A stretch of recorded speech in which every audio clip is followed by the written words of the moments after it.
किसी ने क्या खूब कहा है सोशल मीडिया पर कि 2014 से पहले जब पेट्रोल डीजल के दाम बढ़ते थे तो हम सरकार के खिलाफ प्रदर्शन करते थे, मगर अब यानी कि मौजूदा दौर में जब पेट्रोल और डीजल के दाम तमाम रिकॉर्ड्स तोड़ रहे हैं, बावजूद उसके कि अंतर्राष्ट्रीय तौर पर कच्चे तेल की कीमत कम हो रही है, तो हम किस पर प्रदर्शन कर रहे हैं?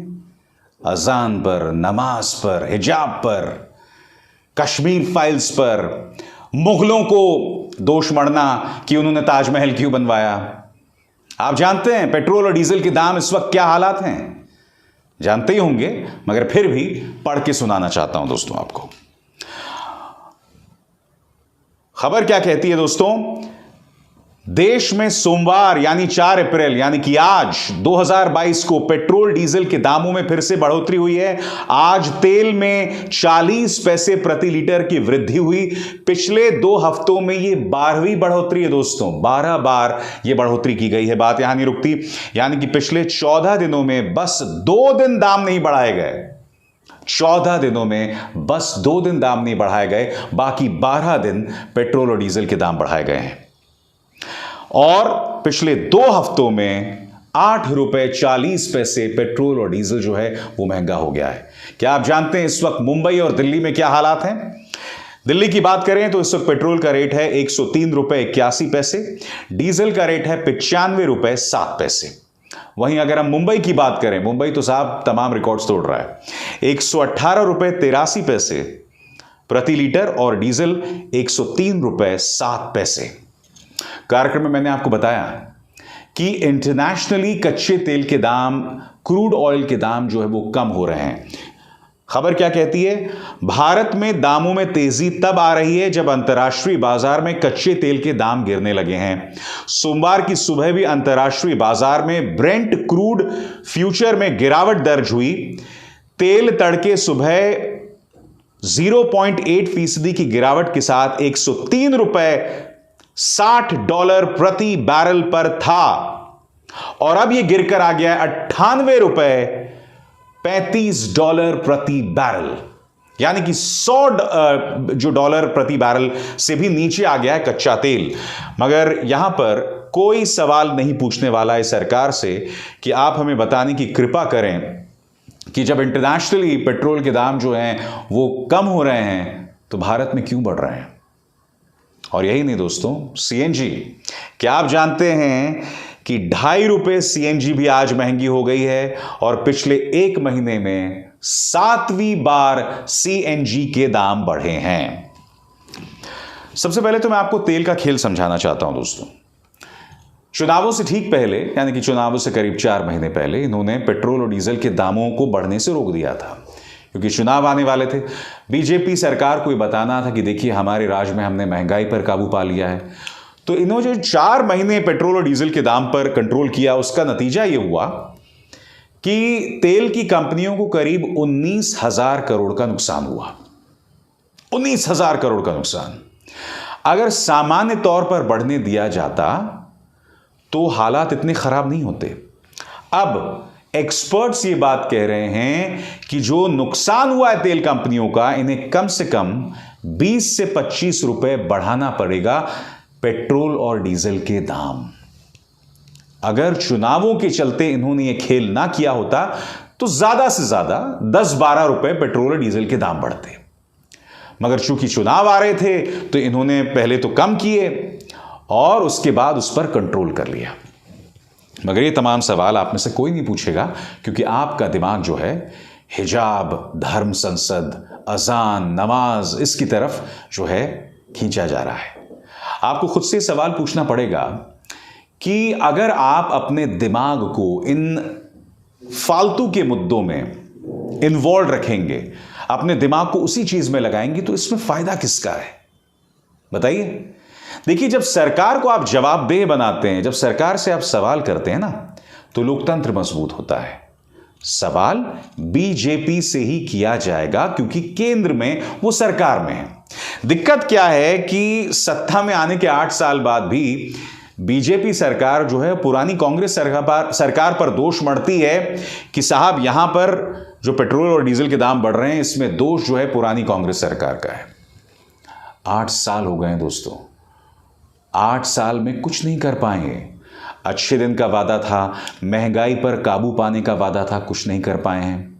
उल्टा इन 8 सालों में जो एक काम ये अच्छा कर सकते थे कि हिंदुओं में सुरक्षा जो है, सुरक्षा का माहौल बनाना, उस हिंदू को भी वो लगातार भड़का रहे हैं, बरगला रहे हैं और उसे एक ऐसा संदेश दे रहे हैं कि साहब हिंदू खतरे में है।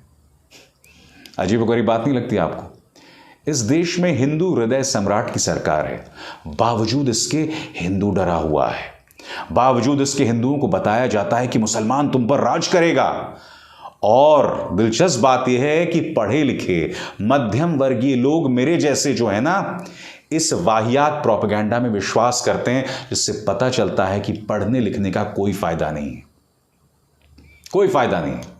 क्योंकि पढ़ने लिखने के बावजूद भी अगर तुम अपने सिस्टम के अंदर जहर भर के रखोगे तो क्या होगा? आज मैं इस देश की जनता से सवाल पूछना चाहता हूं। पड़ोस में एक देश है श्रीलंका, वहां पर आपातकाल की स्थिति है। वहां पर कल ही उनकी पूरी कैबिनेट ने इस्तीफा दे दिया। जानते हैं क्यों? क्योंकि आपातकाल है और अभी सिर्फ 2 लोग जो हैं वो अपने पद पर बने हुए हैं, राष्ट्रपति गोटबाया राजपक्से और प्रधानमंत्री महिंदा राजपक्से। ये लोग अपने पद पर बने हुए हैं, बाकी पूरी कैबिनेट ने इस्तीफा दे दिया है। जनता सड़कों पर है, आंदोलन कर रही है, क्योंकि वहां पर हालात बेकाबू हो गए हैं महंगाई की वजह से। खाने को खाना नहीं है, पेट्रोल पंप्स में पुलिस और आर्मी तैनात है, करीब 650 लोगों को गिरफ्तार किया जा चुका है, 5 लोग उन प्रदर्शनों में मारे गए हैं। श्रीलंका बर्बाद हो चुका है, लगभग पूरी तरह से बर्बाद हो गया। भारत अपनी तरफ से ईंधन की मदद दे रहा है, लगातार कोशिश कर रहा है। और ऐसा क्यों हुआ है? ऐसा इसलिए हुआ है दोस्तों कि महिंदा राजपक्से सत्ता में आए थे उग्र राष्ट्रवाद का नारा देकर, नस्ल भेद का नारा देकर। वहां पर जो तमिल बसे हुए हैं उन्हें टारगेट करके वो सत्ता में आए थे। और जब असली मुद्दों की बात आई तो उसे संबोधन इन्हें नहीं करना आया। प्रॉब्लम क्या हुआ? ऊपर से पिछले 2-3 सालों में कोविड पैंडेमिक, दूसरा यूक्रेन और रूस में जो युद्ध चल रहा था उसके चलते श्रीलंका बद से बदतर हो गया। क्यों? क्योंकि श्रीलंका का पूरा फोकस इंफ्रास्ट्रक्चर पर था और ट्रेड पर था। उसने कृषि पर बिल्कुल भी ध्यान नहीं दिया। कृषि को लेकर हालात बद से बदतर हो गए। और आप जानते हैं दोस्तों, देश की रीढ़ के लिए बहुत जरूरी है कि हमारा जो इंटरनल स्ट्रक्चर है वो मजबूत रहे, जिसमें कृषि और जो खुदरा व्यापारी हैं उनका एक बहुत बड़ा किरदार होता है। यानी कि अगर आपके किसान मजबूत हैं, आपके खुदरा व्यापारी, जो आपके छोटे छोटे व्यापारी हैं, वो मजबूत है ना, तो देश पर चाहे जितनी भी बड़ा संकट आए, देश को कुछ नहीं होगा। मैं आपको बताना चाहता हूं, 2008-7 में जब दुनिया भर में आर्थिक मंदी आई थी, तब भारत उससे पूरी तरह से अछूता रहा था। भारत को उसका कोई नुकसान नहीं हुआ था। आप जानते हैं क्यों? भारत को इसलिए नुकसान नहीं हुआ था क्योंकि हमारे इंटरनल्स स्ट्रांग थे, हमारा आंतरिक ढांचा स्ट्रांग था, हमारा कृषि स्ट्रांग था। किसान उस वक्त भी आत्महत्या कर रहे थे, मगर हमारा कृषि क्षेत्र मजबूत था। हमारे जो छोटे मझोले व्यापारी थे वो मजबूत थे और उन्होंने हमारे देश को बचा लिया।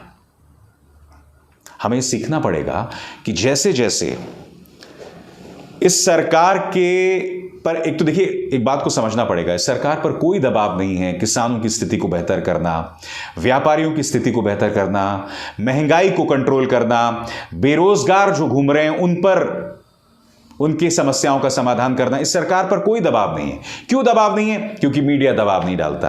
क्यों दबाव नहीं है? क्योंकि मीडिया के जरिए 24 घंटे जहरीला प्रोपेगेंडा फैलाया जाता है और जनता उससे पूरी तरह से ब्रेन वॉश हो गई है।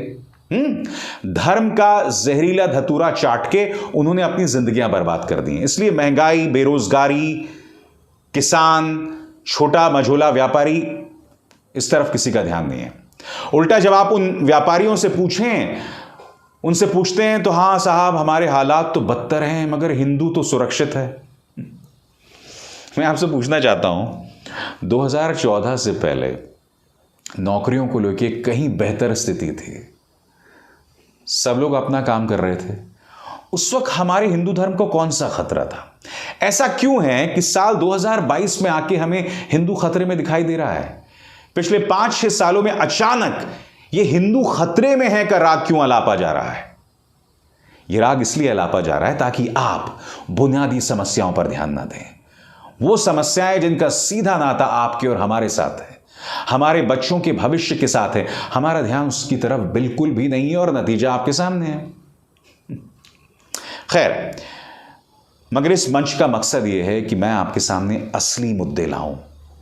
श्रीलंका की तरफ मैंने आपका ध्यान खींचा, पेट्रोल और डीजल और सीएनजी के क्या हालात हैं मैंने आपके सामने हालात रखे, आगे भी रखता रहूंगा, क्योंकि बतौर पत्रकार, बतौर इस देश के नागरिक, मैं इस देश के साथ गद्दारी करूंगा अगर जनता की समस्याओं को मैं सरकार तक ना पहुंचाऊं। अभिसार शर्मा को दीजिए इजाजत। नमस्कार।